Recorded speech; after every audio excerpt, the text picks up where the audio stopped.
নমস্কার বন্ধুরা, আমি অভিজিৎ বীর। আমি আজকে আবার চলে এসেছি আমাদের চ্যানেলের পরবর্তী ভিডিও নিয়ে। এই ভিডিওটিতে আমরা ডিএনএ স্ট্রাকচার সম্বন্ধে বিস্তারিত আলোচনা করব। ডিএনএ স্ট্রাকচার আমাদের ক্লাস 11-এর সিলেবাসের একটি অত্যন্ত গুরুত্বপূর্ণ অংশ। আমাদের ওয়েস্ট বেঙ্গল বোর্ডের পরীক্ষায়, অর্থাৎ ক্লাস 11-এর বোর্ডের পরীক্ষায় এই ডিএনএ স্ট্রাকচার থেকে বহুবার অনেক রকমের কোশ্চেন এসেছে, যেমন এমসিকিউ, শর্ট কোশ্চেন বা বড় কোশ্চেন। তো এই চ্যাপ্টারটির ডিএনএ স্ট্রাকচার সম্পর্কে আমরা আজকে বিস্তারিত এই ভিডিওতে আলোচনা করব। তো চলুন শুরু করা যাক। তো ডিএনএ বলতে আমাদের মাথায় সবার আগে আসে এই ছবিটা। এখানে আমি একটি ছবি এঁকে রেখেছি, দেখতে পাচ্ছেন আপনারা যে এই ছবিটা দেখলেই আমাদের কিন্তু আগে ডিএনএ মাথায় আসে, অর্থাৎ ডিএনএ কথা শুনলে আমাদের এই ছবিটাকে মাথায় আসে। তো এই ছবিটা আমরা বুঝবো, তার আগে আমরা একটু জেনে নিই যে ডিএনএ কি বা ডিএনএ কোথায় থাকে, ডিএনএ নিয়ে আমাদের এত মাথা ব্যথা কেন, অর্থাৎ এত আমরা ডিএনএ নিয়ে উৎসাহী কেন।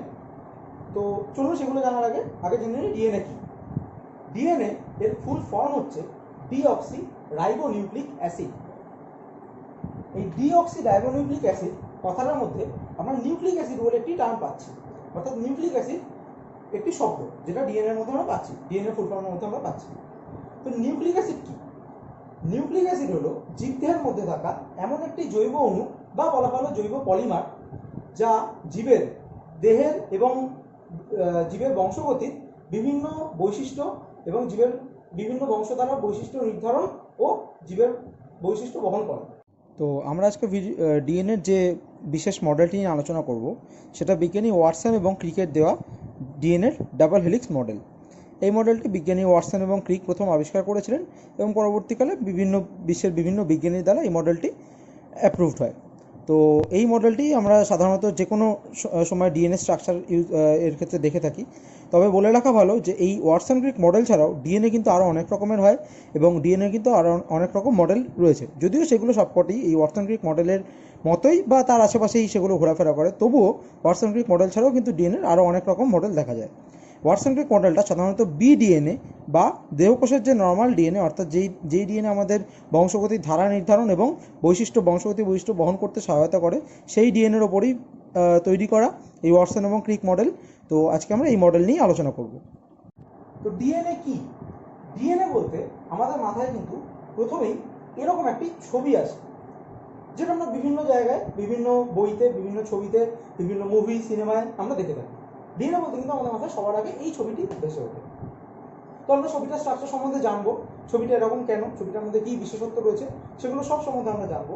কিন্তু তার আগে আমরা একটু জেনে নিই যে ডিএনএ কি বা ডিএনএ নিয়ে আমাদের এত উৎসাহ কেন, বা ডিএনএ আমাদের সিলেবাসের এত একটু গুরুত্বপূর্ণ অংশ কেন, বা বহু বছর ধরে এই যে ডিএনএ নিয়ে বিভিন্ন রকম আমরা দেখি, বিভিন্ন রকম সিনেমায়, বিভিন্ন ছবিতে এত আলোচনা, এটার কারণ কি? ডিএনএ গুরুত্ব কেন এত? তো ডিএনএর গুরুত্ব জানার আগে আমরা ডিএনএর পুরো নামটা জেনে নিই। ডিএনএর পুরো নাম হলো ডিঅক্সি রাইবোনিউক্লিক অ্যাসিড। এই ডিঅক্সি রাইবোনিউক্লিক অ্যাসিড নামটির মধ্যে আমরা নিউক্লিক অ্যাসিড বলে একটি শব্দ পাচ্ছি। আগে আমি ডিএনএর ফুল ফর্মটি এখানে লিখে রাখছি। Deoxy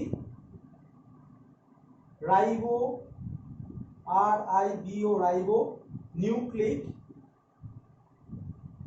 acid. এই ডিঅক্সি রাইবোনিউক্লিক অ্যাসিডের মধ্যে আমরা নিউক্লিক অ্যাসিড বলে একটি টার্ম দেখতে পাচ্ছি, নিউক্লিক অ্যাসিড।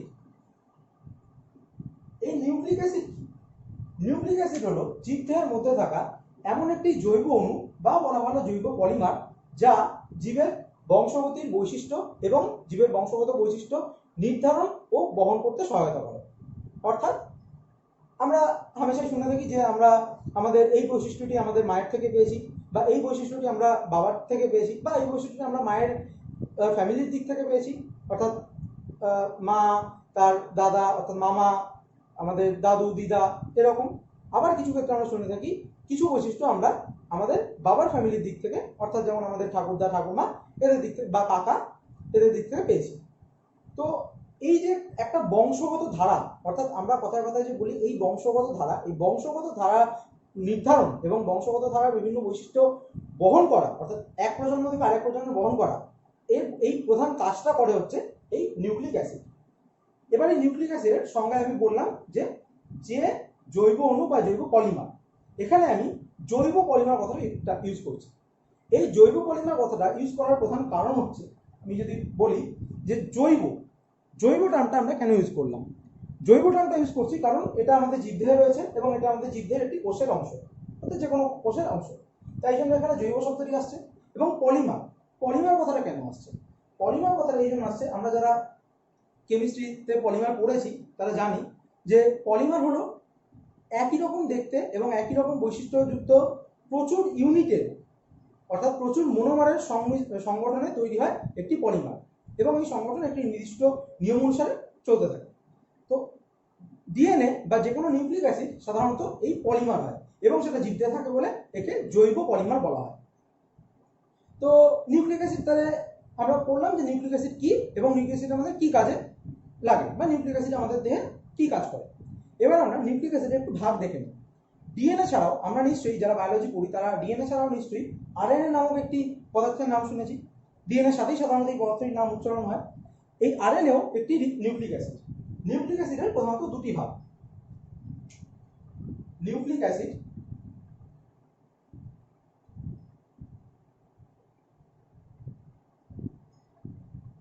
এই নিউক্লিক অ্যাসিড প্রধানত দু রকমের হয়, এক ডিএনএ এবং 2 নম্বর হলো আরএনএ। যদিও আমাদের এই ভিডিওটিতে আমরা শুধুমাত্র ডিএনএ নিয়েই আলোচনা করব, তবুও ডিএনএ বেসিক থেকে বোঝাতে গেলে আমি তাই আরএনএ শব্দটা বা আরএনএ ব্যাপারটা বলে দিলাম। তো নিউক্লিক অ্যাসিড দু রকমের হয়, একটা হলো ডিএনএ এবং একটা হলো আরএনএ। তো আরএনএটা আমরা এই ভিডিওতে আলোচনা করছি, এটা আমাদের এই ভিডিওর আলোচ্য বিষয় না, আমরা ডিএনএ তে ফিরে যাব। তাহলে ডিএনএ আমরা কি দেখলাম?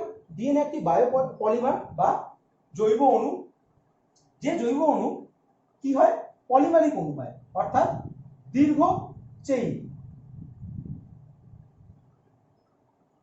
জৈব অণু যা দীর্ঘ চেনের মতো দেখতে হয়।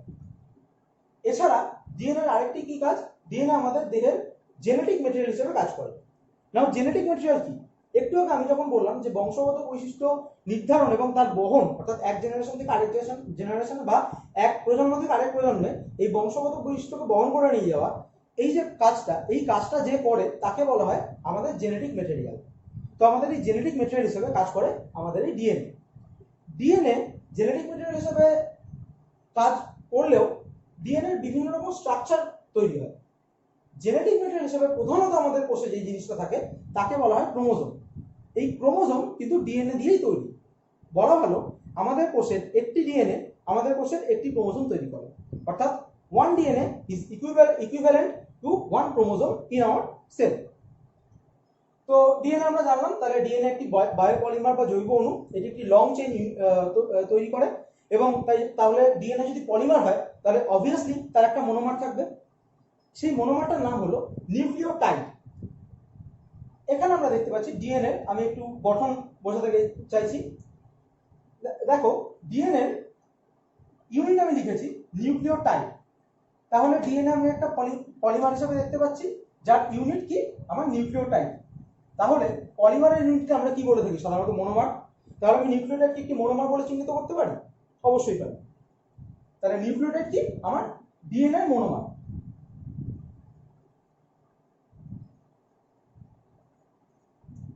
এইবার আমরা তাহলে ডিএনএ স্ট্রাকচার একটু দেখব। ডিএনএ অনেক জিনিস নিয়ে তৈরি হয়, বুঝতেই পারছো। একটা পলিমার যখন তৈরি হচ্ছে, একটা জৈব অণু যখন তৈরি হচ্ছে, একটা লং চেইন জৈব অণু যখন তৈরি হচ্ছে, তখন তার মধ্যে অনেক রকম জিনিস নিয়ে একটি এই দীর্ঘ চেইন তৈরি হয়। তো এই জিনিসগুলো কি বা এরা কিভাবে একে অপরের সাথে যুক্ত হয়, এই রাসায়নিক পদার্থগুলো এদের প্রকৃতি কি, এরা কিভাবে স্ট্রাকচার, ডিএনএ স্ট্রাকচারটা তৈরি করে, এই সমস্ত কিছু আমরা দেখবো ডিএনএ গঠনে। তো ডিএনএ গঠন আমরা প্রথমেই যেটা দেখে নিলাম, ডিএনএ মনোমার। ডিএনএ একটি পলিমার অণু, তাই ডিএনএ মনোমার কি, আমাদের নিউক্লিওটাইড। নিউক্লিওটাইড আবার দুটো আলাদা জিনিস নিয়ে তৈরি। তার মধ্যে একটি হলো নিউক্লিওসাইড। নিউক্লিওটাইড আর নিউক্লিওসাইড কিন্তু দুটো সম্পূর্ণ আলাদা জিনিস। এটা কিন্তু ভালো করে তোমাদের মনে রাখতে হবে, কারণ এটা কিন্তু বহু ছাত্রছাত্রী ভুল ধারণা থাকে যে নিউক্লিওটাইড এবং নিউক্লিওসাইডের মধ্যে তারা পার্থক্য করতে পারে না। তো এটা কিন্তু ভালো করে মনে রাখতে হবে যে নিউক্লিওটাইড কি এবং নিউক্লিওসাইড কি। নিউক্লিওসাইড কিন্তু নিউক্লিওটাইডের মধ্যে থাকে, অর্থাৎ nucleotide is bigger than nucleoside. আর নিউক্লিওটাইডের নিউক্লিওসাইড ছাড়া আরেকটা যে জিনিস থাকে তার নাম হলো ফসফেট গ্রুপ। ফসফেট গ্রুপের আমি যদি একটু রাসায়নিক স্ট্রাকচার বা কেমিক্যাল স্ট্রাকচারটা বলি, তাহলে তার কেমিক্যাল সংকেত হলো H3PO4, H for hydrogen, P for phosphorus and O for oxygen, H3PO4। এটা হলো ফসফেট গ্রুপের কেমিক্যাল স্ট্রাকচার বা রাসায়নিক সংকেত। এই ফসফেট গ্রুপ ছাড়া নিউক্লিওটাইডের মধ্যে থাকে হচ্ছে আমাদের নিউক্লিওসাইড। এবার এই নিউক্লিওসাইডও আবার কোনো একটি নির্দিষ্ট একক বস্তু না, নিউক্লিওসাইডের মধ্যে আবার দুটো আলাদা জিনিস দেখতে পাওয়া যায়। প্রথমটা হলো পেন্টোজ সুগার। পেন্টোজ সুগার নামটা থেকে বোঝা যাচ্ছে যে এটি একটি সুগার বা কার্বোহাইড্রেট জাতীয় পদার্থ। পেন্টোজ নামটা কেন রয়েছে? পেন্টোজ নামটা এই কারণেই রয়েছে কারণ এই সুগারটার মধ্যে, অর্থাৎ এই সুগারের বা এই কার্বোহাইড্রেটের একটি অণুর মধ্যে কার্বনের 5টি পরমাণু দেখা যায়। কার্বনের 5টি পরমাণু থাকার জন্য এই সুগারকে বা এই কার্বোহাইড্রেট অণুকে বলা হয় পেন্টোজ সুগার। তাহলে এখানে কার্বনের কটা পরমাণু দেখা যায়? 5। কার্বনের 5টি পরমাণু এই পেন্টোজ সুগারের একটি অণুর মধ্যে দেখা যায়। এছাড়া পেন্টোজ সুগার ছাড়া আমাদের আরেকটি জিনিস নিউক্লিওসাইডের মধ্যে থাকে যাকে বলা হয় নাইট্রোজেনাস বেস বা নাইট্রোজেন ঘটিত ক্ষারক। নাইট্রোজেনাস বেস বা নাইট্রোজেন ঘটিত ক্ষারক। বেস বা ক্ষারক থেকে আমরা বুঝতে পারছি এটি একটি ক্ষারক জাতীয় পদার্থ। ক্ষারকের ধর্ম আমাদের সবারই কম বেশি জানা আছে। কিন্তু নাইট্রোজেনাস কথাটা কেন রয়েছে? নাইট্রোজেনাস কথাটা থাকার কারণ হচ্ছে এই যে ক্ষারক, এই ক্ষারক হয় সাধারণত সাইক্লিক, অর্থাৎ এই নাইট্রোজেনাস বেসের আমি যখন স্ট্রাকচার আঁকবো তোমরা দেখতে পাবে সেটা একটা সাইক্লিক স্ট্রাকচার তৈরি করে। সাইক্লিক স্ট্রাকচার কিরকম? সাইক্লিক স্ট্রাকচার বলতে সেখানে এটি একটি বা একের বেশি চক্র দেখা যায়। এই চক্রটির মধ্যে, অর্থাৎ এই সাইক্লিক স্ট্রাকচারটির মধ্যে এক বা একের বেশি জায়গায় একের বেশি জায়গায় নাইট্রোজেন অণু বর্তমান থাকে। এই সাইকেলের মধ্যে সাইকেলের বা সাইক্লিক স্ট্রাকচারটির মধ্যে একের বেশি জায়গায় নাইট্রোজেন অণু বর্তমান থাকার জন্য একে বলা হয় নাইট্রোজেনাস বেস। তো আমরা এর পরবর্তী বোর্ডে আমাদের এই nitrogenous base, pentose sugar, phosphate group, nucleoside and nucleotide এই সমস্ত কিছু স্ট্রাকচার আমরা দেখে নেব। তো আমরা আজকে ডিএনএর যে বিশেষ মডেলটি নিয়ে আলোচনা করব সেটা বিজ্ঞানী ওয়াটসন এবং ক্রিকের দেওয়া ডিএনএর ডাবল হেলিক্স মডেল। এই মডেলটি বিজ্ঞানী ওয়াটসন এবং ক্রিক প্রথম আবিষ্কার করেছিলেন এবং পরবর্তীকালে বিশ্বের বিভিন্ন বিজ্ঞানীর দ্বারা এই মডেলটি অ্যাপ্রুভড হয়। তো এই মডেলটি আমরা সাধারণত যে কোনো সময় ডিএনএ স্ট্রাকচার এর ক্ষেত্রে দেখে থাকি। তবে বলে রাখা ভালো যে এই ওয়াটসন ক্রিক মডেল ছাড়াও ডিএনএ কিন্তু আরও অনেক রকমের হয় এবং ডিএনএ কিন্তু আরও অনেক রকম মডেল রয়েছে। যদিও সেগুলো সবকটি এই ওয়াটসন ক্রিক মডেলের মতোই বা তার আশেপাশেই সেগুলো ঘোরাফেরা করে, তবুও ওয়াটসন ক্রিক মডেল ছাড়াও কিন্তু ডিএনএর আরও অনেক রকম মডেল দেখা যায়। ওয়াটসন ক্রিক মডেলটা সাধারণত বিডিএনএ বা দেহকোষের যে নর্মাল ডিএনএ, অর্থাৎ যেই ডিএনএ আমাদের বংশগতির ধারা নির্ধারণ এবং বংশগতি বৈশিষ্ট্য বহন করতে সহায়তা করে, সেই ডিএনএর ওপরই তৈরি করা এই ওয়াটসন এবং ক্রিক মডেল। তো আজকে আমরা এই মডেল নিয়ে আলোচনা করব। তো এই বোর্ডে আমি দেখতে পাচ্ছি যে আমি আগের বোর্ডে যখন ডিএনএর কম্পোনেন্টগুলোকে, অর্থাৎ ডিএনএ যে কম্পোনেন্ট নিয়ে তৈরি সেই কম্পোনেন্টগুলোকে আমি যখন ভাগ করছিলাম একটার পর একটা, আমার 3টে ফাইনাল কম্পোনেন্ট দাঁড়িয়েছিল। একটা ছিল ফসফেট গ্রুপ, একটা ছিল নাইট্রোজেনাস বেস, আর একটা ছিল আমার পেন্টোজ সুগার। তো এই বোর্ডে আমি পেন্টোজ সুগার, নাইট্রোজেনাস বেস আর ফসফেট গ্রুপ এই 3টে জিনিসের স্ট্রাকচারটা একটু এঁকে বোঝানোর চেষ্টা করছি। মন দিয়ে দেখো, প্রথমে পেন্টোজ সুগারের স্ট্রাকচারটা একটু বোঝাবো। পেন্টোজ সুগার আমি আগের বোর্ডে থাকাকালীন আমি বললাম যে পেন্টোজ সুগার 5টা কার্বন পরমাণু নিয়ে গঠিত, অর্থাৎ পেন্টোজ সুগারের একটি অণুতে 5টি কার্বন পরমাণু থাকে, তাই জন্য এই সুগারটির নাম বা এই কার্বোহাইড্রেটের নাম হলো পেন্টোজ সুগার। তো এখানে আমি পেন্টোজ সুগারের একটি ছবি এঁকেছি। এই ছবিটা আরো স্পেসিফাই করে দিচ্ছি আমি, এটি একটি ডিঅক্সিরাইবোজ পেন্টোজ সুগার বা ডিঅক্সিরাইবোজ সুগারের ছবি। ডিঅক্সিরাইবোজ সুগারের এখানে ডিঅক্সিরাইবোজ কথাটা কেন বললাম সেটা আমি পরে ব্যাখ্যা করছি। আগে আমি 5টা কার্বন দেখিয়ে দিই। এটা আমার 1 প্রাইম, অর্থাৎ এটা 1 নম্বর কার্বন, এটা 2 প্রাইম অর্থাৎ 2 নম্বর কার্বন, এটা 3 নম্বর কার্বন, এটি 4 নম্বর কার্বন এবং সর্বশেষ এটি 5 নম্বর কার্বন। এই 5টা কার্বনের মধ্যে আমি দেখতে পাচ্ছি 1, 2, 3 এবং 4, এই 4টে কার্বন কিন্তু আমার এই সাইক্লিক চেনের মধ্যে রয়েছে, অর্থাৎ সাইক্লিক স্ট্রাকচারটির মধ্যে রয়েছে। আমার 5 নম্বর কার্বনটা কিন্তু সাইকেলের বাইরে, অর্থাৎ আমার এই রিংয়ের মধ্যে কিন্তু আমরা মাত্র 4টে কার্বন পাচ্ছি, 1 নম্বর, 2 নম্বর, 3 নম্বর এবং 4 নম্বর, অর্থাৎ 1 প্রাইম, 2 প্রাইম, 3 প্রাইম এবং 4 প্রাইম। এই 4টে কার্বন পরমাণু কিন্তু আমি আমার রিং এর ভিতরে পাচ্ছি, বাকি 5 নম্বর কার্বন পরমাণুটা কিন্তু আমার রিং এর বাইরে। এই জিনিসটা আমাদের ভালো করে মাথায় রাখতে হবে যে পেন্টোজ সুগারের স্ট্রাকচারটা এরকম দেখতে হয়। এছাড়া এই 4টে কার্বন পরমাণু ছাড়া রিং এর মধ্যে আরেকটি রয়েছে একটি অক্সিজেন পরমাণু। এবার প্রত্যেকটি কার্বন পরমাণুতে আমার এক নম্বর 1 টাইম কার্বন পরমাণুতে আমার একটি OH গ্রুপ অর্থাৎ হাইড্রোক্সিল গ্রুপ লেগে রয়েছে এবং একটি হাইড্রোজেন। 2 নম্বর অর্থাৎ 2 প্রাইম কার্বনে আমার আমি দেখতে পাচ্ছি দুটি হাইড্রোজেন লেগে রয়েছে। 3 প্রাইম কার্বনে আমার একটি হাইড্রোক্সিল গ্রুপ এবং একটি হাইড্রোজেন লেগে রয়েছে। 4 প্রাইম কার্বনে আমার একটি CH2OH গ্রুপ অর্থাৎ যেটা 5 নম্বর কার্বন লেগে রয়েছে এবং আরেকদিকে আমার একটা হাইড্রোজেন পরমাণু রয়েছে। আর 5 নম্বর কার্বনে আমার একটা হাইড্রোক্সিল গ্রুপ লেগে রয়েছে এবং দুটো হাইড্রোজেন লেগে রয়েছে। এইবার আমি এখানে একটা জিনিস হয়তো তোমরা লক্ষ্য করেছো ভিডিও প্রথমেই যে এই কার্বন পরমাণুগুলো যে এঁকেছি তার সাথে যে হাইড্রোজেন বা হাইড্রোক্সিল গ্রুপ যাই আমার যুক্ত থাকুক সেগুলোকে আমি ওপর নিচে এরকম স্ট্রাকচারে এঁকেছি। এটা উপরে এই দুটো একটা উপরে একটা নিচে এরকম ভাবে এঁকেছি। অরিজিনাল ভাবে যখন আমরা কার্বন পরমাণু পেন্টোজ সুগারের স্ট্রাকচার যদি আমরা দেখি সেটা কিন্তু এই ওপর নিচে করেই থাকে। তাই জন্য তোমাদের এটা মাথায় রাখতে হবে যে এই কার্বন পরমাণু দিয়ে যখন পেন্টোজ সুগারের এই স্ট্রাকচারটা আঁকা হবে তখন কিন্তু জিনিসটা এভাবেই আঁকতে হবে। এবার আমি আমার আরেকটা কথায় আসছি যেটা আমি প্রথমে বললাম যে এটাকে যদি আমি আরো স্পেসিফাই করে বলি তাহলে এটা একটা ডিঅক্সিরাইবোজ সুগার। আমি আমরা করে লিখে দিচ্ছি ডিঅক্সিরাইবোজ বা পাশে আমি লিখে দিচ্ছি ডিঅক্সিরাইবোজ। এবার এখানে এই ডিঅক্সি কথাটা কেন আসছে, এখানে আমি ডিঅক্সি কথাটা একটু জোর দিচ্ছি।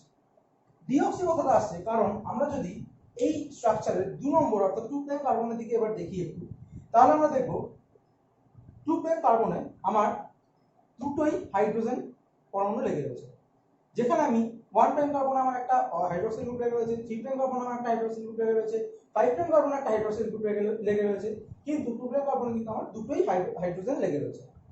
এই জায়গায় এই 2 প্রাইম কার্বনের নিচের হাইড্রোজেনটির জায়গায় যদি কোনোভাবে এখানে হাইড্রোজেনের জায়গায় যদি OH গ্রুপ চলে আসে অর্থাৎ একটি হাইড্রোক্সিল গ্রুপ যদি আমার এখানে অ্যাড হয় তাহলে কিন্তু এই সুগারের স্ট্রাকচারটা আর আমার ডিঅক্সিরাইবোজ স্ট্রাকচার থাকবে না, তাহলে কিন্তু এটা একটা অক্সিরাইবোজ সুগার বা অক্সিরাইবোজ পেন্টোজ সুগারের স্ট্রাকচার হয়ে যাবে। এইখানে আমার ডিঅক্সিরাইবোজের জায়গায় ছিল শুধু H, অক্সিরাইবোজে কিন্তু এসে গেল আমার OH। আমরা নাম থেকে বুঝতে পারছি যে ডিঅক্সি অর্থাৎ ওখানে ছিল উইদাউট অক্সিজেন, তাই জন্য এখানে ওখানে 2 নম্বর 2 প্রাইম কার্বন পরমাণুতে কোনো রকম অক্সিজেন লেগেছিল না, তাই জন্য ওটাকে বলা হচ্ছিল ডিঅক্সি। আর এক্ষেত্রে যেহেতু এটা অক্সিজেন লেগে রয়েছে তাই এটার নাম হবে অক্সিরাইবোজ পেন্টোজ সুগার। তো এটা কিন্তু এই অক্সিরাইবোজ পেন্টোজ সুগার যখনই থাকবে তখন কিন্তু এটা ডিএনএ কম্পোনেন্ট হবে না, তখন কিন্তু এটা হয়ে যাবে আরএনএ কম্পোনেন্ট। ডিএনএ আর আরএনএ এর মধ্যে একটা অন্যতম প্রধান এই পার্থক্য হলো এই পেন্টোজ সুগারের স্ট্রাকচারের পার্থক্য, অর্থাৎ ডিএনএ পেন্টোজ সুগারের স্ট্রাকচারে 2 নম্বর কার্বন পরমাণুর সাথে লেগে থাকে শুধুমাত্র হাইড্রোজেন, আর আরএনএ ক্ষেত্রে পেন্টোজ সুগারের স্ট্রাকচারে 2 নম্বর বা 2 প্রাইম কার্বন পরমাণুর সাথে লেগে থাকে কিন্তু OH গ্রুপ বা হাইড্রোক্সিল গ্রুপ। তো যাই হোক এখানে যেহেতু আমি আরএনএ পড়াচ্ছি না তাই আমি এটা মুছে দিয়ে আমার ডিএনএ স্ট্রাকচারের যে ডিঅক্সিরাইবোজ পেন্টোজ সুগার সেই স্ট্রাকচারটাই রাখছি। তো এখানে তাহলে ডিঅক্সিরাইবোজ হলে আমার কি হবে, ওই হাইড্রোক্সিল গ্রুপ থাকবে না, থাকবে আমার একটা শুধুমাত্র হাইড্রোজেন। এখানে কোনো অক্সিজেন না থাকার কারণে এই জায়গাটা এটাকে বলা হয় ডিঅক্সিরাইবোজ। আর এর থেকে কিন্তু ডিএনএ ডি কথাটি ডিটি এসছে অর্থাৎ ডিঅক্সিরাইবোনিউক্লিক অ্যাসিড। তো এটা হলো আমার পেন্টোজ সুগারের স্ট্রাকচার। এরপরে আমি আসছি আমার ফসফেট গ্রুপের স্ট্রাকচার। ফসফেট গ্রুপের স্ট্রাকচারের মধ্যে আমাদের খুব কঠিন কিছু বোঝার নেই। ফসফেট গ্রুপের স্ট্রাকচার এরকমই দেখতে হয়, মাঝখানে একটি পি পরমাণু অর্থাৎ ফসফরাস এবং তার চারদিকে পি এর সাথে 4টে অক্সিজেন পরমাণু লেগে থাকে। এই 4টে অক্সিজেন পরমাণুর মধ্যে একটি অক্সিজেন পরমাণু ডবল বন্ডের সাথে এবং বাকি 3টে অক্সিজেন পরমাণু সিঙ্গেল বন্ডের মাধ্যমে লেগে থাকে। এই সিঙ্গেল বন্ড দিয়ে লেগে থাকা অক্সিজেন পরমাণুগুলি ভ্যালেন্সি আমরা জানি অক্সিজেন পরমাণু 2, তাই এই অক্সিজেন পরমাণুর ভ্যালেন্সি পূর্ণ করার জন্য এদের সাথে একটি করে সিঙ্গেল বন্ড লেগে থাকা অক্সিজেনগুলির সাথে একটি করে হাইড্রোজেন পরমাণু যুক্ত থাকে। তো ফসফেট গ্রুপের স্ট্রাকচার এটাই, এখানে আমাদের খুব বিশাল কিছু বোঝার নেই। এরপরে আমি চলে আসছি আমাদের নাইট্রোজেন বেসের স্ট্রাকচার। এইখানে আমাদের কিন্তু মনে রাখতে হবে নাইট্রোজেন বেস কিন্তু আমাদের ডিএনএ একটা অন্যতম গুরুত্বপূর্ণ অংশ, তাই নাইট্রোজেন বেসের স্ট্রাকচার কিন্তু আমাদের খুব ভালো করে পড়তে হবে। নাইট্রোজেন বেসের স্ট্রাকচারটা যদি আমরা একটু ভালো করে দেখি তাহলে দেখতে পাবো যেখানে নাইট্রোজেন বেসকে আমি প্রথমেই দুটো আলাদা ভাগে ভাগ করেছি অর্থাৎ দুটো ডিভিশনে ভাগ করেছি। ডিভিশন দুটো, একটা হলো পিউরিন এবং অপরটি হলো পিরিমিডিন। এই পিউরিন আর পিরিমিডিন দুটি আলাদা টাইপের নাইট্রোজেন বেস। পিউরিন আর পিরিমিডিনে আমি যদি নিচে ছবিগুলো দেখি তাহলে একটা জিনিস আমাদের প্রথমেই মাথায় আসবে যে পিউরিন যে বেসটি অর্থাৎ পিউরিন নামক যে নাইট্রোজেনের বেসটি বা পিউরিন টাইপের যে সমস্ত বেস হয় নাইট্রোজেনাস, তারা কিন্তু এখানে একটা ডবল রিং স্ট্রাকচার তৈরি করে। আমি লিখেও দিয়েছি এবং ছবি থেকেও বোঝা যাচ্ছে যে এখানে কিন্তু পিউরিন নামক নাইট্রোজেনাস বেসের ক্ষেত্রে একটা 6 কার্বন রিং একটা 6 হেড রিং অর্থাৎ হেক্সাগোনাল রিং এবং একটি পেন্টাগোনাল রিং দেখতে পাওয়া যাচ্ছে। সেখানে পিরিমিডিনের ক্ষেত্রে কিন্তু আমি দেখছি এটা একটা সিঙ্গেল রিং স্ট্রাকচার, যেখানে একটাই মাত্র হেক্সাগোনাল রিং আমরা দেখতে পাচ্ছি।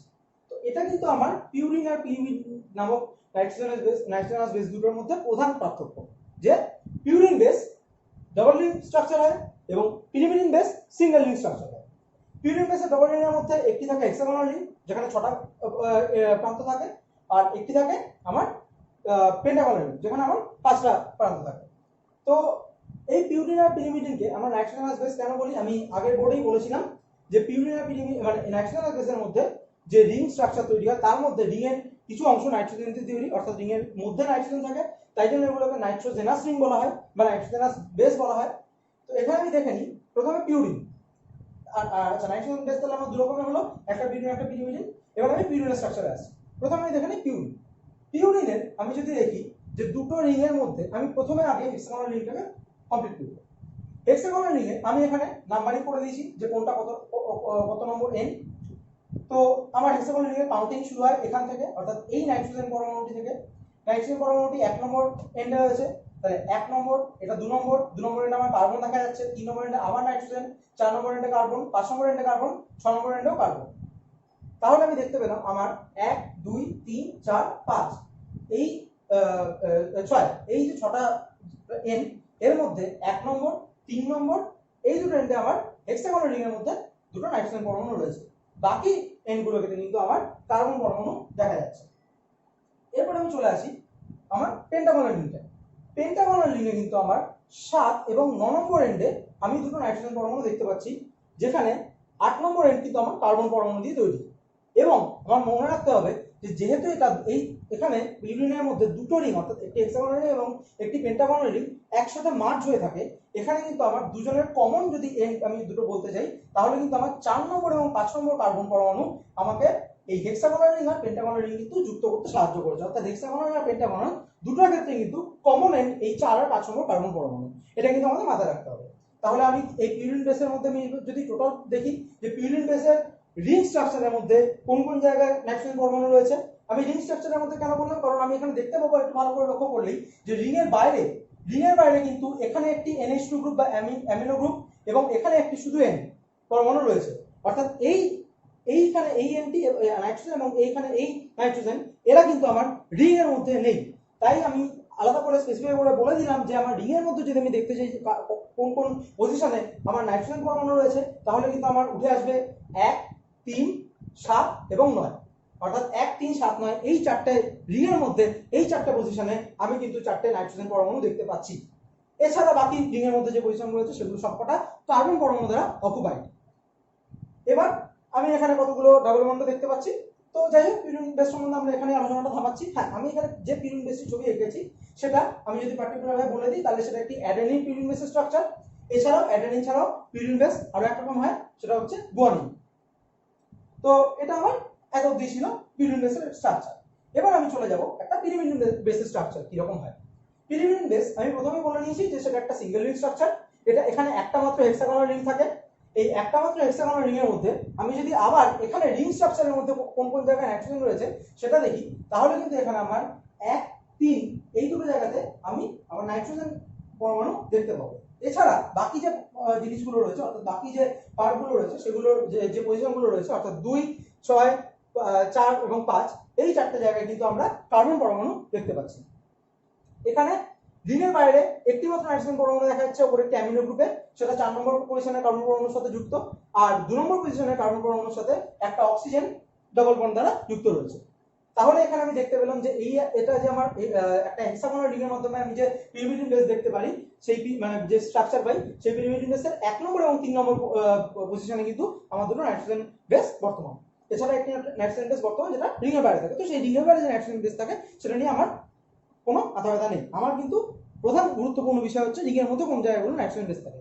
তাহলে আমার মনে রাখতে হবে পিউরিনের মধ্যে আমার রিংয়ের মধ্যে নাইট্রোজেন বেস কিন্তু পাওয়া যায় 1, 3, 7 এবং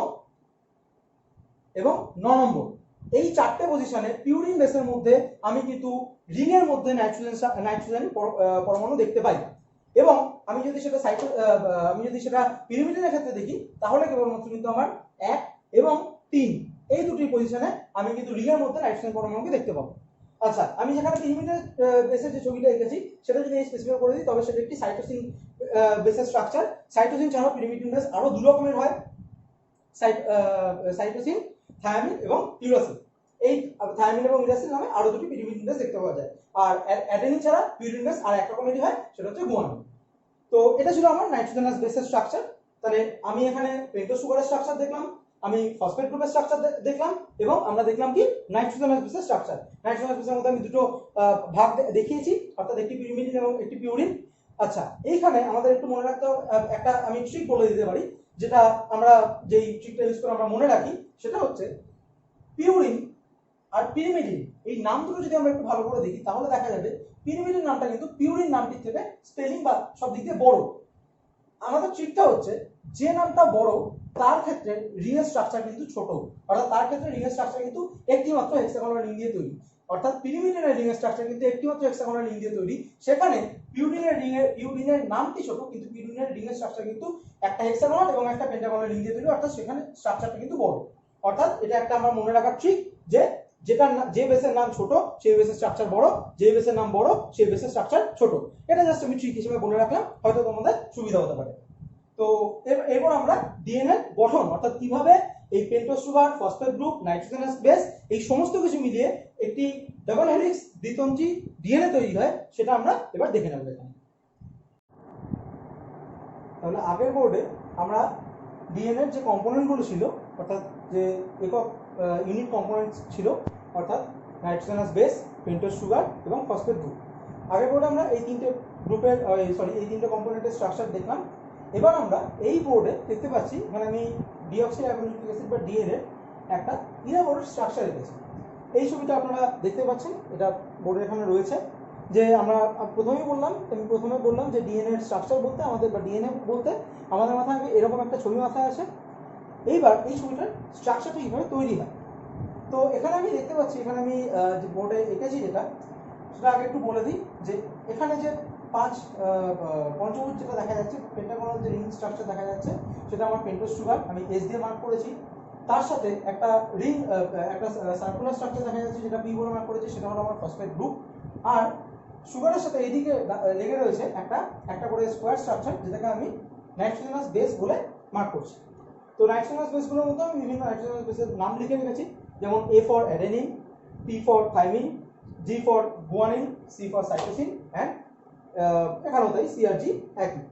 তো আমি যদি ছবিটা একটু প্রথমে ভালো করে লক্ষ্য করি তাহলে দেখব যে ছবিটার এই পাশে আমি নীল কালি দিয়ে স্ট্রাকচার রেখেছি আর এই পাশে আমি কালো কালি দিয়ে রেখেছি। এটার কারণ হচ্ছে এই নীল আর কালো কালি আমার এই ডিএনএর দুটো আলাদা আলাদা স্ট্র্যান্ডকে ইন্ডিকেট করছে। অর্থাৎ এই ডিএনএতে আমার এই দিকের যে স্ট্র্যান্ডটা, এই স্ট্র্যান্ডটা কিন্তু আমি নীল কালি দিয়ে রেখেছি, আর এই পাশের যে স্ট্র্যান্ডটা অর্থাৎ অন্য যে ডিএনএ স্ট্র্যান্ডটা সেটা কিন্তু আমি কালো কালি দিয়ে এঁকেছি। আমাদের মনে রাখতে হবে ডিএনএ স্ট্রাকচারে ডিএনএ একটা দ্বিতন্ত্রী স্ট্রাকচার, অর্থাৎ ডিএনএতে দুটি এরকম তন্ত্রী দেখা যায়, অর্থাৎ এরকম দুটো স্ট্র্যান্ড দেখা যায়, তন্ত্রীকে ইংলিশে বলে স্ট্র্যান্ড। তো এরকম একটা ডিএনএতে কিন্তু এরকম দুটো স্ট্র্যান্ড দেখা যায়। এবং ডিএনএর এই দুটো স্ট্র্যান্ডের আরেকটি গুরুত্বপূর্ণ বৈশিষ্ট্য হচ্ছে স্ট্র্যান্ড দুটি একে অপরের সাথে অ্যান্টি প্যারালাল। অ্যান্টি প্যারালাল কেন এবং কিভাবে অ্যান্টি প্যারালাল হচ্ছে সেটা আমি একটু পরে আসছি। আগে আমি ডিএনএ বৈশিষ্ট্যগুলো বলে নিচ্ছি, তারপর আমি স্ট্রাকচারটা বোঝাবো। তো ডিএনএ তাহলে প্রথম আমরা কি দেখতে পেলাম, ডিএনএ ডাবল স্ট্র্যান্ডের স্ট্রাকচার হয়, অর্থাৎ ডিএনএতে দুটি স্ট্র্যান্ড থাকে, ডাবল স্ট্র্যান্ডেড।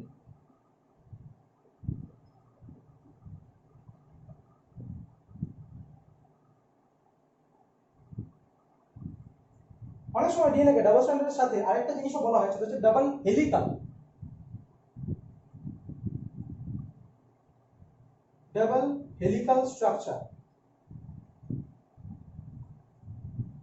এই ডাবল হেলিকাল কথাটা কেন বলা হয়? ডাবল স্ট্র্যান্ডার্ড আমরা বুঝলাম, ডাবল হেলিকাল কথাটা বলার অর্থ হচ্ছে হেলিকাল। এই হেলিকাল কথাটা এসেছে হেলিক্স থেকে, HELIX, helix, double helix structure. Double helix বলতে এখানে ডিএনএ যে দুটি স্ট্র্যান্ড আমরা দেখতে পাচ্ছি, এরা নিজেদের মধ্যে পরপর দুটো সিঁড়ির মতো কিন্তু নেই, এরকম কিন্তু এরা থাকে না, এরা কিন্তু একে অপরকে পেঁচিয়ে থাকে, এরকম ভাবে কিন্তু এরা একে অপরের সাথে পেঁচিয়ে থাকে। এই পেঁচিয়ে থাকা অবস্থাকে বলা হয় হেলিক্স স্ট্রাকচার বা হেলিকাল স্ট্রাকচার। এরকম দুটো হেলিকাল স্ট্রাকচার একসাথে থাকে বলে, অর্থাৎ দুটো স্ট্র্যান্ডের দুটো হেলিকাল স্ট্রাকচার একসাথে থাকে বলে ডিএনএ কে ডাবল হেলিকাল বা ডাবল হেলিক্স স্ট্রাকচার বলা হয়। কিন্তু এখানে আমি এই ছবিতে জিনিসটাকে আমাদের বোঝার সুবিধার জন্য এই হেলিকাল স্ট্রাকচারকে আনওয়াইন্ড করে, অর্থাৎ হেলিকাল স্ট্রাকচারকে খুলে আমরা সিঁড়ির মতো করে এঁকেছি, যাতে আমি তোমাদেরকে এটা খুব ভালোভাবে বোঝাতে পারি। কিন্তু প্রকৃতপক্ষে কিন্তু ডিএনএ এরকম সিঁড়ির মতো বা এরকম থাকে না, ডিএনএ কিন্তু এরকম হেলিক্স ফর্মেই থাকে সব সময়। তো এই জন্য ডিএনএ কে এই ডাবল হেলিকাল স্ট্রাকচার বলা হয়। এরপরে যদি আমি ডিএনএ পরবর্তী বৈশিষ্ট্যের কথায় আসি, তাহলে হচ্ছে ডিএনএ এই যে দুটি আমরা কি বলবো, আমরা যে দুটো স্ট্র্যান্ড দেখতে পাচ্ছি, এই স্ট্র্যান্ড দুটোর মধ্যে ডিএনএ কিন্তু দূরত্ব, অর্থাৎ ডিএনএ দুটি স্ট্র্যান্ডের মধ্যে যে পারস্পরিক দূরত্ব, সেই পারস্পরিক দূরত্ব কিন্তু সর্বদা সমান। অর্থাৎ ডিএনএ দুটি স্ট্র্যান্ডের মধ্যে এই যে গ্যাপ, অর্থাৎ এই একটা স্ট্র্যান্ড, এই একটা স্ট্র্যান্ড এবং এই একটা স্ট্র্যান্ড আমরা যদি খুলি বা এরকম হেলিকাল স্ট্রাকচার অবস্থাতে রেখে, এই দুটো স্ট্র্যান্ডের মধ্যে গ্যাপ কিন্তু অলওয়েজ ফিক্সড। সেই গ্যাপটা কত? 20 অ্যাংস্ট্রম। 20 অ্যাংস্ট্রম। অ্যাংস্ট্রম একটা নতুন ইউনিট আমরা পাচ্ছি এখানে। অ্যাংস্ট্রম একটা পরিমাপের ইউনিট যা দৈর্ঘ্য পরিমাপ করে। 1 angstrom equals to 10 to the power -10 metre. 1 angstrom equals to 10 to the power -10 metre. অ্যাংস্ট্রমকে এভাবে চিহ্নিত করা হয়। তো এটা গেল আমার ডিএনএ দ্বিতীয় বৈশিষ্ট্য। এর পরবর্তী বৈশিষ্ট্য হলো ডিএনএ যে ডিএনএ এর মধ্যে একটি স্ট্র্যান্ড, অর্থাৎ ডিএনএ এই স্ট্র্যান্ডটি তার সাথে অপর স্ট্র্যান্ডটি ডিএনএ অ্যান্টি প্যারালাল ভাবে থাকে, যেটা আমি একটু আগে বললাম। Now what is anti parallel? Anti parallel means, ধরো দুটো রেল লাইন, আমরা যখন রেল লাইন দেখি তখন কি আমরা দেখি যে দুটো রেল লাইন একে অপরের সাথে সবসময় ইকুয়াল ডিসটেন্স মেনটেন করে রেখেছে, সেটাকে আমরা কি বলি? প্যারালাল। আমরা যখনই ছোটবেলায় প্যারালাল কোনো বস্তুর উদাহরণ খুঁজি, সবার আগে আমাদের মাথায় এই রেল লাইনের উদাহরণ আছে। তাহলে অ্যান্টি প্যারালাল কি? অ্যান্টি প্যারালাল হলো যে এই লাইন দুটো, এই স্ট্র্যান্ড দুটোর মধ্যে ডিসটেন্স তো সর্বদা সমান, অর্থাৎ 20 অ্যাংস্ট্রম। এই 20 অ্যাংস্ট্রম ডিসটেন্স অলওয়েজ ইকুয়াল ভাবে মেনটেন হয় এবং কনস্ট্যান্টলি মেনটেন হয়, তাই জন্য এটা প্যারালাল। আর অ্যান্টি কথাটা আসছে কারণ এই স্ট্র্যান্ড দুটো অভিমুখ, অর্থাৎ স্ট্র্যান্ড দুটো একে মানে যাত্রার অভিমুখ, অর্থাৎ স্ট্র্যান্ড দুটো কোন দিক থেকে কোন দিকে যাচ্ছে, এই অভিমুখটা একটি স্ট্র্যান্ডের থেকে অপর স্ট্র্যান্ডের ঠিক উল্টো হয়। আমি যদি এই ছবির মধ্যে দেখি তাহলে দেখা যাবে ছবিতে আমি এই পাশের আগে এই স্ট্রাকচারটা দেখবো, তারপর এই স্ট্রাকচারটা দেখবো। এখানে আমি দেখে নিই যে এটা একটা সুগারের স্ট্রাকচার, আমি আগেই বললাম। আমি এখানে সুগারের কার্বন নাম্বারগুলো আমার নিশ্চয়ই তোমাদের মনে আছে যে সুগারের কার্বন নাম্বার শুরু হয়েছিল এখান থেকে। এটা ছিল 1 প্রাইম, এটা ছিল 2 প্রাইম, এটা 3 প্রাইম, এটা ছিল 4 প্রাইম এবং এখানে 5 নম্বর 5 প্রাইম কার্বনটা ছিল। তাহলে এখানে আমি দেখছি যে এই সুগারের 3 নম্বর বা 3 প্রাইম কার্বনের সাথে আমার এই ফসফেট গ্রুপটা, অর্থাৎ পরের ফসফেট গ্রুপটা যুক্ত হয়েছে। এখানে আমার নিউক্লিওটাইড যদি আমি প্রথমে মার্ক করি, তাহলে আমার মার্কটা হবে এখান থেকে। আমার নিউক্লিওটাইড, আমি ডিএনএ একদম শুরুতে বলেছিলাম যে ডিএনএ একটি বায়োপলিমার, তার ইউনিট বা মনোমার হলো একটি নিউক্লিওটাইড। এখানে আমি যদি একটি নিউক্লিওটাইড মার্ক করি, তাহলে আমাকে মার্কটা করতে হবে এতটা।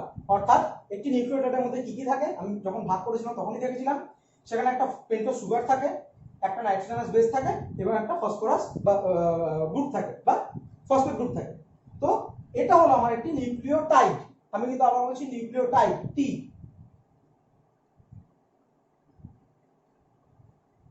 নিউক্লিওটাইড।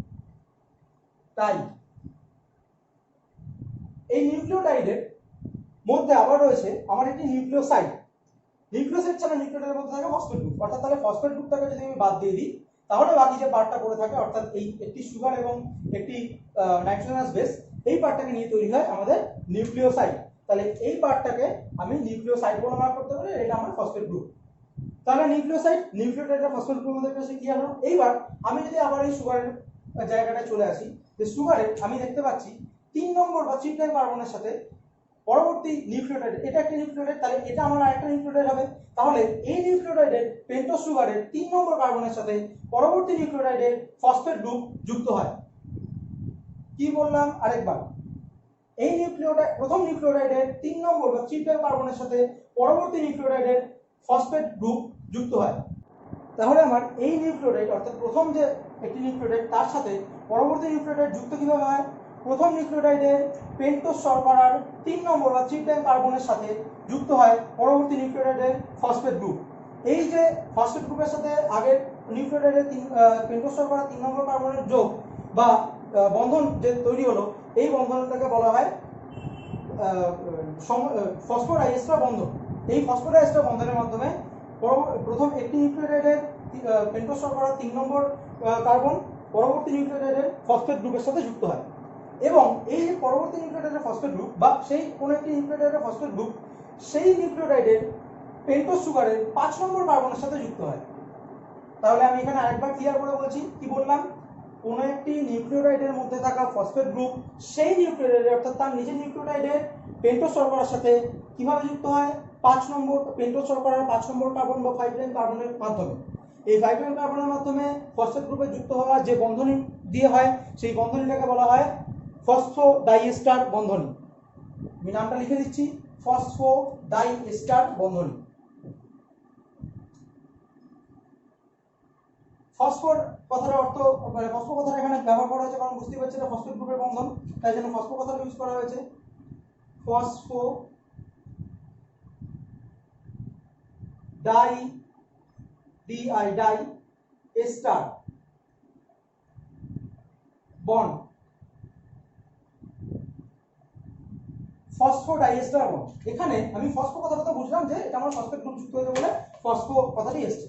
ডাইএস্টার কথাটা কেন রয়েছে, ডাইএস্টার কথার অর্থ হলো ডাই ফর 2, ডাই মানে আমরা জানি ডাই কথার অর্থ 2, আর এস্টার এস্টার জানি আমরা, এস্টার একটা গ্রুপের নাম। তো এখানে এই ফসফেট গ্রুপের সাথে পেন্টোজ শর্করার যে যোগ, সেই যোগটা হয় এই ফসফোডাইএস্টার বন্ধনের মাধ্যমে। ডাইএস্টার কথার অর্থ হলো এখানে পরপর দুটি এস্টার গ্রুপ নিজেদের মধ্যে এই ফসফেট পরমাণুর সাথে যুক্ত থাকে, এবং এই পরপর দুটি এস্টার গ্রুপের সাহায্যেই কিন্তু এই পেন্টোজ শর্করার সাথে ফসফেট গ্রুপ যুক্ত হয়। তাই জন্য এই বন্ধনের নাম হয় ফসফোডাইএস্টার বন্ড। এই ফসফোডাইএস্টার বন্ডের মাধ্যমে কোনো ফসফেট গ্রুপ তার নিজের নিউক্লিওটাইড বা এই ফসফেট গ্রুপটা কিন্তু তার আগের নিউক্লিওটাইডের সাথেও সেই ফসফোডাইএস্টার বন্ধন দিয়ে যুক্ত। অর্থাৎ কোনো একটি ফসফেট গ্রুপ তার আগের এবং পরের যে কোনো পেন্টোজ সুগারের সাথে যুক্ত হয় কিন্তু এই ফসফোডাইএস্টার বন্ধনী দিয়ে। তাহলে আমরা কি দেখলাম, কোনো একটি ফসফেট গ্রুপ তার নিজের নিউক্লিওটাইডের পেন্টোজ শর্করার সাথে যুক্ত হয় সেই পেন্টোজ শর্করার 5 নম্বর কার্বনের সাথে মাধ্যমে, এবং পরবর্তী নিউক্লিওটাইডের সাথে যুক্ত হয় সে পরবর্তী নিউক্লিওটাইডের পেন্টোজ শর্করার 3 নম্বর কার্বনের মাধ্যমে। তাহলে এখানটা ক্লিয়ার হলো। এরপর আমি আসছি অন্য একটি বন্ধনী যেটার মাধ্যমে যুক্ত হয় আমার একটি নাইট্রোজেনাস বেস এবং একটি সুগার, পেন্টোজ সুগার। এই নাইট্রোজেনাস বেস আর পেন্টোজ সুগার যুক্ত হয় গ্লাইকোসাইডিক বন্ধনীর মাধ্যমে। অর্থাৎ এই যে বন্ধনীটি, এটা একটি নাইট্রোজেনাস বেস এবং এটি একটি পেন্টোজ সুগার, তাহলে এই বন্ধনীটির নাম হলো গ্লাইকোসাইডিক বন্ধনী, GLY গ্লাইকোসাইডিক বা গ্লাইকোসাইড বন্ড। এই গ্লাইকোসাইড বন্ডের মাধ্যমে বা গ্লাইকোসাইড বন্ধনের মাধ্যমে কিন্তু একটি সুগার এবং তার সাথে যুক্ত থাকা অর্থাৎ সেই নিউক্লিওটাইডের মধ্যে থাকা নাইট্রোজেনাস বেস নিজেদের মধ্যে আবদ্ধ হয়, বন্ধনী যুক্ত হয়। এইবার আরেক ধরনের বন্ধনী আমার এই ডিএনএ এর মধ্যে দেখা যায়, সেটা হলো হাইড্রোজেন বন্ধনী। ডিএনএ বন্ধনী বলতে আমাদের কিন্তু প্রথমে যে বন্ধনীটির কথা মাথায় আসে, অর্থাৎ ডিএনএ দুটি নাইট্রোজেনাস বেসের মধ্যে বন্ধনী, অর্থাৎ অ্যাডিনোসিনের সাথে থায়ামিন, গুয়ানিনের সাথে সাইটোসিন, এই যে বন্ধনীগুলি, এই বন্ধনীগুলো কিন্তু আমার ডিএনএ এর প্রধান বন্ধনী। অর্থাৎ এই বন্ধনীগুলির মাধ্যমেই কিন্তু ডিএনএ এর যে দুটি স্ট্র্যান্ড তারা নিজেদের মধ্যে আবদ্ধ থাকে। এই বন্ধনী দুটোই কিন্তু ডিএনএ কে এই দ্বিতন্ত্রী স্ট্রাকচার বা ডাবল হেলিকাল স্ট্র্যান্ড বা ডাবল হেলিকাল স্ট্রাকচার তৈরি করতে সাহায্য করে। তাই জন্য এই বন্ধনী কিন্তু আমার ডিএনএ এর প্রধান এবং অন্যতম গুরুত্বপূর্ণ বন্ধনী। তো এই যে গুয়ানিন, সাইটোসিন বা অ্যাডেনোসিন, থাইমিন, এদের মধ্যে যে অ্যাডেনিন, থাইমিন, এদের মধ্যে যে বন্ধনীগুলো আছে, এই যেগুলো আমি এখানে লাল ডটেড লাইন দিয়ে মার্ক করেছি এইগুলোকে বলা হয় হাইড্রোজেন বন্ড। Hydrogen bond. তাহলে আমি দেখলাম আমার ডিএনএ তে টোটাল 3 ধরনের বন্ধনী দেখা যায়। প্রথম আমার ডাইএস্টার বন্ড, যেটা আমার কি করে সুগার কে পেন্টোজ সুগারকে আশেপাশের ফসফেট গ্রুপের সাথে যুক্ত হতে সাহায্য করে। 2 নম্বর আমি দেখলাম গ্লাইকোসাইডিক বন্ড, যেটা আমার পেন্টোজ সুগারের সাথে নাইট্রোজানাস বেসকে যুক্ত হতে সাহায্য করে। এবং সবশেষে আমি যে দেখলাম ডিএনএ এর প্রধান গুরুত্বপূর্ণ বন্ড, যেটা হলো হাইড্রোজেন বন্ড, যেটা ডিএনএ এর দুটো স্ট্র্যান্ডের মধ্যে থাকা প্রত্যেকটি স্ট্র্যান্ডের নাইট্রোজানাস বেসকে অপর স্ট্র্যান্ডের নাইট্রোজানাস বেসের সাথে যুক্ত হতে সাহায্য করে। আচ্ছা, এইবার আমি এখানে দেখে নিই যে এই হাইড্রোজেন বন্ডের মধ্যে আবার আমি 2 রকম বন্ড দেখতে পাবো। যেমন আমি এখানে দেখতে পাচ্ছি গুয়ানিন আর সাইটোসিনের মধ্যে আমি 3টি লাল ডটেড লাইন এঁকেছি, অর্থাৎ 3টি হাইড্রোজেন বন্ড দেখিয়েছি। কিন্তু আমি অ্যাডেনিন আর থাইমিনের মধ্যে কিন্তু 2টি ডটেড লাইন অর্থাৎ 2টি হাইড্রোজেন বন্ড দেখিয়েছি। কারণ অ্যাডেনিন আর থাইমিন নিজেদের মধ্যে এই 2টি হাইড্রোজেন বন্ড দিয়ে যুক্ত হয় এবং গুয়ানিন আর সাইটোসিন কিন্তু নিজেদের মধ্যে 3টি হাইড্রোজেন বন্ধনী দ্বারা যুক্ত হয়। এটা কিন্তু আমাদের খুব ইম্পর্টেন্ট কথা হিসেবে মাথায় রাখতে হবে। এবার আমি এই স্ট্রাকচারটি ডিরেকশন সম্বন্ধে একটু বলবো। ডিরেকশন বলতে আমি দেখছি যে এই স্ট্রাকচারটা অর্থাৎ বাঁদিকে আমি যে নীল স্ট্র্যান্ডটা এঁকেছি, এই নীল স্ট্র্যান্ডের নিচের দিকে, অর্থাৎ ধরি আমি ডিএনএ এটা একটি এন্ড এটি একটি এন্ড প্রান্ত, অর্থাৎ এটি একটি প্রান্ত এটি একটি প্রান্ত। তাহলে এই প্রান্তে আমি দেখছি এই প্রান্তে এই পেন্টোজ সুগারের 3 প্রাইম কার্বন অর্থাৎ 3 নম্বর কার্বনের সাথে কিন্তু কোনো ফসফেট গ্রুপ যুক্ত নেই। অর্থাৎ এই প্রান্তের 3 নম্বর কার্বনটি কিন্তু উন্মুক্ত কার্বন, অর্থাৎ উন্মুক্ত প্রান্ত। ডিএনএ এটি কিন্তু এই স্ট্র্যান্ডের এটি কিন্তু উন্মুক্ত প্রান্ত, অর্থাৎ এখানে 3 নম্বর 3 প্রাইম কার্বনের সাথে কিন্তু কোনো রকম ফসফেট গ্রুপ যুক্ত নেই। ঠিক একই রকম ভাবে এই নীল স্ট্র্যান্ডের উপরের দিকের প্রান্ত যদি আমি একটু লক্ষ্য করি তাহলে কিন্তু আমি দেখব এই নিউক্লিওটাইডের ফসফেট গ্রুপের সাথে, অর্থাৎ এই নিউক্লিওটাইডের এদিকে শেষ কার্বন কি 5 প্রাইম কার্বন, তাহলে 5 প্রাইম কার্বনের সাথে ফসফেট গ্রুপ যুক্ত, তাহলে ফসফেট গ্রুপের সাথে এর উপরে কিন্তু আর কোনো রকম নিউক্লিওটাইড যুক্ত নেই। অর্থাৎ এই নিউক্লিওটাইডের 5 প্রাইম প্রান্তই কিন্তু এদিকে শেষ, অর্থাৎ এদিকে ডিএনএ শেষ প্রান্ত। এর 5 প্রাইমের সাথে কিন্তু আর পরবর্তী কোনো নিউক্লিওটাইডের 3 প্রাইম প্রান্ত যুক্ত নেই ফসফোরাস বন্ধনীর মাধ্যমে। তাহলে আমি বলতেই পারি যে এই স্ট্র্যান্ডটি এই দিকের প্রান্তটি 5 প্রাইম প্রান্ত এবং এই দিকের প্রান্তটি 3 প্রাইম প্রান্ত। তাহলে এই প্রান্তটি হলো 5 প্রাইম এন্ড আর এটা হলো 3 প্রাইম এন্ড। ঠিক তেমন ভাবে আমি যদি এবার কালো স্ট্র্যান্ডে চলে যাই তাহলে আমি দেখব কালো স্ট্র্যান্ডের উপরের দিকে 3 নম্বর উপরের দিকে পেন্টোজ সুগারের 3 নম্বর কার্বনটি আমার কিন্তু উন্মুক্ত এবং একইভাবে নিচের দিকে শেষ নিউক্লিওটাইডটির 5 নম্বর কার্বনটি বা 5 প্রাইম কার্বনটি কিন্তু আমার উন্মুক্ত, এর সাথেও কিন্তু নিচে কোনো রকম অন্য নিউক্লিওটাইড যুক্ত নেই। তাহলে এই স্ট্র্যান্ডের ক্ষেত্রে আমার এটি হলো 3 প্রাইম এন্ড আর এটা হলো আমার 5 প্রাইম এন্ড, এটা আমার 3 প্রাইম এন্ড আর এটা অবশ্যই আমার 5 প্রাইম এন্ড। আর এই স্ট্র্যান্ডের ক্ষেত্রে আমার এই দিকটা হলো 5 প্রাইম এন্ড আর এই দিকটা হলো আমার 3 প্রাইম এন্ড। তাহলে আমি দেখতে পাচ্ছি আমার যে ডিএনএ স্ট্র্যান্ডটা দুটো স্ট্র্যান্ড আমি পাশাপাশি রেখেছি, সেই স্ট্র্যান্ড দুটির মধ্যে একটি স্ট্র্যান্ড 5, আমি যদি ডিএনএ এবার কোনো একটি জায়গা থেকে কোনো একটি দিক থেকে অপর দিকে মুভ করি, অর্থাৎ আমি যদি ডিএনএ এই প্রান্ত থেকে এই প্রান্ত দিকে মুভ করি, এবার আমি একটু এই ছবিটা ভালো করে দেখাতে চাই। এইবার এই ছবিতে আমি দেখতে পাচ্ছি যে ছবিটায় এই যে নীল রঙের যে স্ট্র্যান্ডটি আমি এঁকেছি, এই নীল রঙের স্ট্র্যান্ডটি কিন্তু এই প্রান্তটা আমার 5 প্রাইম প্রান্ত এবং এই নীল স্ট্র্যান্ডেরই কিন্তু এই প্রান্তটা আমার 3 প্রাইম প্রান্ত। ঠিক যেমন আমি ওখানে এই দিকে ছবিটা আমি যেটা দেখিয়ে এলাম যে আমার ওই ওপরের প্রান্তটি ছিল কিন্তু ওই নীল রঙের স্ট্র্যান্ডের ওপরের প্রান্তটি ছিল আমার 5 প্রাইম প্রান্ত এবং নিচের প্রান্তটি ছিল আমার 3 প্রাইম এন্ড। তেমনই এই দিকে আবার এই ছবিতে কালো রঙের যে স্ট্র্যান্ডটি আমি এঁকেছি, এই কালো রঙের স্ট্র্যান্ডটির আমার কিন্তু 3 নম্বর এন্ড বা 3 প্রাইম এন্ড কিন্তু এইটা, আর কালো স্ট্র্যান্ডটি ঘুরে কিন্তু এখানে এই 5 প্রাইম এন্ড কিন্তু শেষ হয়েছে এই দিকে। অর্থাৎ আমি যদি এই ডিএনএটার ওপর থেকে নিচের দিকে বা নিচের থেকে ওপর দিকে যে কোনো একদিকে যাই, আমি যদি এই ডিএনএটি ওপর থেকে নিচের দিকে স্টাডি করি, তাহলে আমি ওপর থেকে নিচের দিকে এটাকে যদি আনওয়াইন্ড করে তাহলে দেখব ওপর থেকে 5 প্রাইম এন্ড কিন্তু আমার আসছে নীল স্ট্র্যান্ডের জন্য এবং 3 প্রাইম এন্ড আসছে আমার কিন্তু কালো স্ট্র্যান্ডের জন্য। অর্থাৎ একদিক থেকে যে কোনো এক প্রান্ত থেকে আরেক প্রান্তে যদি আমি এগোই তাহলে ডিএনএর দুটি স্ট্র্যান্ড দুটি আলাদা প্রান্ত শো করে, অর্থাৎ একটি প্রান্ত 5 প্রাইম এন্ড শো করে এবং অপর স্ট্র্যান্ডটি কিন্তু 3 প্রাইম এন্ড শো করে। অর্থাৎ ডিএনএর দুটি স্ট্র্যান্ড নিজেদের মধ্যে কিন্তু অপোজিট ডিরেকশানে যায়। এইবার আমার কথা হচ্ছে এইখানে আমি ডিএনএ স্ট্র্যান্ড দুটির মধ্যে উইথ আমি এঁকেছি 20 অ্যাংস্ট্রম, যেটা আমি আগেই বলে এসেছি যে ডিএনএর এই স্ট্র্যান্ড দুটির মধ্যে যে উইথ অর্থাৎ যে চওড়া এটা সবসময় নির্দিষ্ট এবং কনস্ট্যান্ট 20 অ্যাংস্ট্রমই থাকে। তাই জন্য এই 20 অ্যাংস্ট্রম থাকার ফলে এরা নিজেদের মধ্যে প্যারালাল, সবসময় যেহেতু কনস্ট্যান্ট ডিস্টেন্স মেনটেন করে তাই এরা প্যারালাল, অর্থাৎ স্ট্র্যান্ড দুটি আমার এই ছবির মতো প্যারালাল। কিন্তু ব্যাপারটা হচ্ছে এই স্ট্র্যান্ড দুটো প্যারালাল হলেও স্ট্র্যান্ড দুটো কিন্তু ডিরেকশনের দিক থেকে একে অপরের সাথে পুরোপুরি বিপরীতমুখী হয়। অর্থাৎ একটি স্ট্র্যান্ড 5 প্রাইম থেকে 3 প্রাইমের দিকে যায় এবং অপর স্ট্র্যান্ডটি 3 প্রাইম থেকে 5 প্রাইমের দিকে যায়। তাই জন্য এটাকে ডিএনএ স্ট্র্যান্ড দুটিকে পরস্পরের ক্ষেত্রে অ্যান্টি প্যারালাল বলা হয়। প্যারালাল কারণ নিজেদের মধ্যে ডিস্টেন্স এরা কনস্ট্যান্ট রাখে, আর অ্যান্টি কথার অর্থ এরা একে অপরের বিপরীত অভিমুখে যায়। তাই জন্য ডিএনএ স্ট্র্যান্ড দুটিকে নিজেদের মধ্যে অ্যান্টি প্যারালাল বলা হয়। আচ্ছা, ছবিটিতে আমরা আরও দেখতে পাচ্ছি যে এখানে আমি এই প্রান্ত থেকে শুরু করে এত অবধি একটা লাইন টেনে, অর্থাৎ এই প্রান্তটুকু একটা সেগমেন্ট করে এখানে 360 ডিগ্রি লিখেছি। না, হোয়াট ইজ 360 ডিগ্রি? এই 360 ডিগ্রি লেখার কারণ কি? কারণ হচ্ছে এটা তো একটা 3D স্ট্রাকচার, কিন্তু আমরা এখানে 2Dতে দেখছি। তাই জন্য এই 3Dতে যখন স্ট্রাকচারটা ওপর থেকে, এটা একটা পেঁচানো সিঁড়ির মতো, তাহলে একটা পেঁচানো সিঁড়ি ধরে আমরা যখন ওপর থেকে নামবো, একটা গোটা পাক সম্পূর্ণ হতে আমাদের এই 360 ডিগ্রি ঘুরতে হবে। অর্থাৎ আমাদের একটা পজিশন থেকে ঘুরে আমি যদি আবার একই জায়গায় আসতে হয় তাহলে সেটাকে আমাকে 360 ডিগ্রি ঘুরতে হবে। ঠিক তেমনই একটা গোটা পাক সম্পূর্ণতে আমাদের 360 ডিগ্রি টার্ন নিতে হয়। অর্থাৎ ডিএনএকে 360 ডিগ্রি ঘুরতে একটা গোটা পাক সম্পূর্ণ করতে হয়। এই গোটা পাকের মধ্যে ডিএনএর এই নাইট্রোজেনাস বেস বা নাইট্রোজেন যে বন্ধনীগুলো, অর্থাৎ নাইট্রোজেন বেস দুটির মধ্যে যে বন্ধনীগুলো, মাঝে হাইড্রোজেন বন্ধনীগুলো, এইরকম নাইট্রোজেনাস বেস পেয়ার, এই যে এই পাশের একটি নাইট্রোজেনাস বেসের সাথে এই একটি নাইট্রোজেনাস বেসের যে বন্ধনী, অর্থাৎ এদের যে যুগ্ম অবস্থান, এই যুগ্ম অবস্থানকে বলা হয় নাইট্রোজেনাস বেস পেয়ার। এই নাইট্রোজেনাস বেস পেয়ার এই ছবিতে, অর্থাৎ এরকম একটি ডিএনএ স্ট্রাকচারে 360 ডিগ্রি ঘুরতে এরকম 10টি নাইট্রোজেনাস বেস পেয়ার দেখা যায়।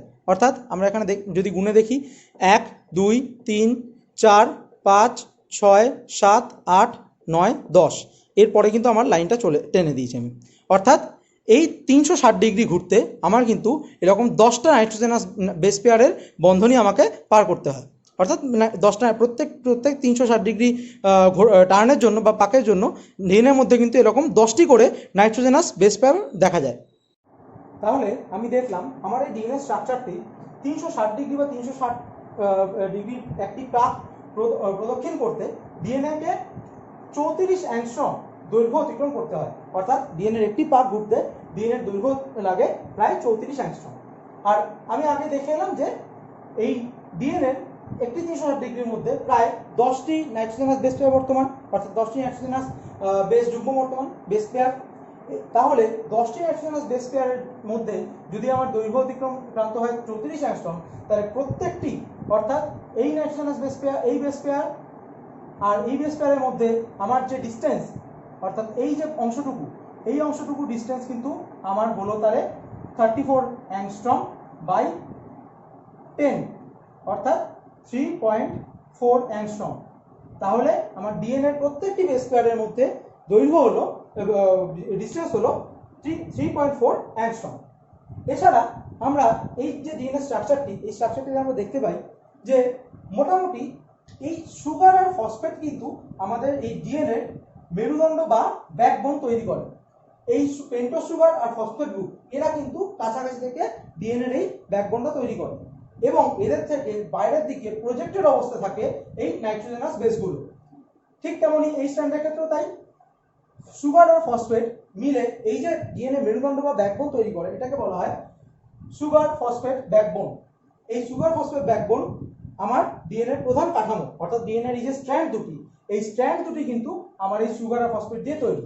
এই নাইট্রোজেনাস বেসগুলি এবং তাদের মধ্যে যে বেস পেয়ার, এই নাইট্রোজেনাস বেস পেয়ার কিন্তু আমার ডিএনএর স্ট্র্যান্ড থেকে ভেতরের দিকে, ডিএনএ স্ট্রাকচারের ভেতরের দিকে প্রজেক্টেড অবস্থায় থাকে। এছাড়া আমাদের এই ডিএনএ, এই যে ডিএনএর যে হেলিকাল স্ট্রাকচার, এই ডিএনএ হেলিক্স, এই হেলিক্সও আমাদের বহু ধরনের হয়। এই হেলিক্স আমাদের অর্থাৎ বামাবর্তী হেলিক্স বা লেফট হ্যান্ডের হেলিক্স এবং দক্ষিণাবর্তী বা রাইট হ্যান্ডের হেলিক্স দেখা যায়। কিন্তু আমাদের ডিএনএ প্রধান যে আমাদের দেহকোষের যে প্রধান ডিএনএ হয়, অর্থাৎ যেটা আমাদের বংশগতির ধারা নির্ধারণ করে, সেই ডিএনএ এই helix, right handed helix follow করে, অর্থাৎ দক্ষিণাবর্ত হেলিক্স এরা ফলো করে। তাহলে আমার ডিএনএ স্ট্রাকচারের মধ্যে আমি দেখতে পেলাম যে আমার সুগার ফসফেট ব্যাকবোন রয়েছে, ডিএনএ আমি উইডথ দেখতে পেলাম 20 অ্যাংস্ট্রম, একটা 360 ডিগ্রি পাকের মধ্যে আমি লেন্থ দেখতে পেলাম 34 অ্যাংস্ট্রম, তার মধ্যে 10টি করে নাইট্রোজেনাস বেস পেয়ার রয়েছে। তাহলে এত অবধি ছিল আমার ডিএনএ স্ট্রাকচার। এবার আমি ডিএনএ শুধু শেষ কিছু গুরুত্বপূর্ণ অংশ বলে দিচ্ছি। অর্থাৎ ডিএনএ আমি একটু আগেই বললাম ডিএনএ বহু রকমের হয়, প্রধানত বামাবর্তী এবং দক্ষিণাবর্তী দুরকম ডিএনএ দেখা যায়। এছাড়া দক্ষিণাবর্তী ডিএনএ অর্থাৎ রাইট হ্যান্ডেড হেলিক্সের মধ্যেও বিডিএনএ, সিডিএনএ এরকম প্রচুর ডিএনএ দেখা যায়। প্রধানত আমরা যে ডিএনএ স্ট্রাকচার নিয়ে আলোচনা করি, অর্থাৎ এখানে এতক্ষণ আমি যে ডিএনএ স্ট্রাকচার নিয়ে আলোচনা করলাম সেটা প্রধানত বিডিএনএ। এই বিডিএনএ বংশগতির ধারা নির্ধারণ করে। এই বিডিএনএ এর মধ্যে প্রত্যেক 360 ডিগ্রি পাকের মধ্যে 10টি করে নাইট্রোজেনাস বেস পেয়ার বর্তমান। এছাড়া আমাদের আমি আরো বললাম এডিএনএ, সিডিএনএ, টিডিএনএ এবং জেডডিএনএ এরকম আরো অনেক ডিএনএ থাকে, যদিও সেগুলো আমাদের মুখ্য আলোচ্য বিষয় না। এইবার তাহলে ডিএনএ কোথায় থাকে? এতক্ষণ আমরা ডিএনএ স্ট্রাকচার পড়লাম, এবার শুধু ডিএনএ কোথায় থাকে সেটা আমাদের জানা দরকার। ডিএনএ আমাদের কোষের নিউক্লিয়াসের ভেতরে থাকে, যেই ডিএনএ আমাদের প্রধানত বংশগতির ধারা নির্ধারণ করে, তার আমাদের নিউক্লিয়াসের ভেতরে থাকে। ইউক্যারিওটিক কোষের ভেতরে নিউক্লিয়াসের ভেতরে প্রধানত ডিএনএ দেখা যায়।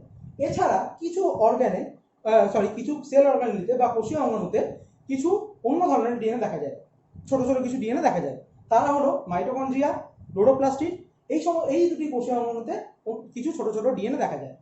কিন্তু প্রধান আমাদের যে বংশগতির ধারা নির্ধারক যে ডিএনএ, সেটা কিন্তু আমাদের নিউক্লিয়াসের মধ্যে ক্রোমোজোম আকারে অথবা কখনো কখনো ক্রোমাটিন আকারে বর্তমান থাকে। সাধারণ অবস্থায় ডিএনএ ক্রোমাটিন সূত্র আকারেই থাকে। ডিএনএ হিস্টোন প্রোটিন নামক এক ধরনের প্রোটিনের চারপাশে আবর্তিত হয়ে এই ক্রোমাটিন সূত্র গঠন করে, যেটা নর্মাল অবস্থায় কোষের স্বাভাবিক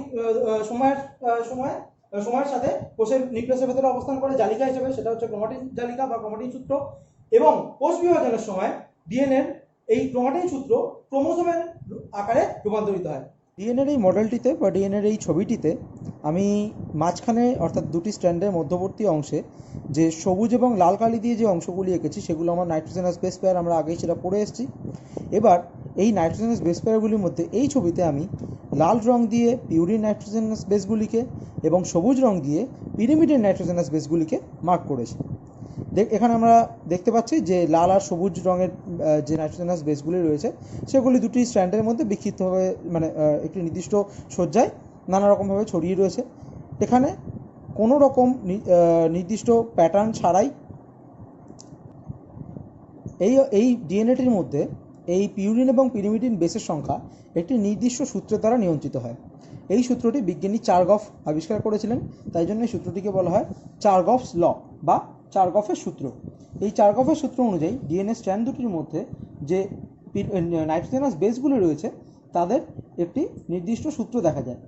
যেমন ডিএনএর যে রাসায়নিক উপাদানগুলির যে পিউরিন এবং পিরিমিডিন বেস, এগুলি ডিএনএ অণুতে সম পরিমাণে উপস্থিত থাকে।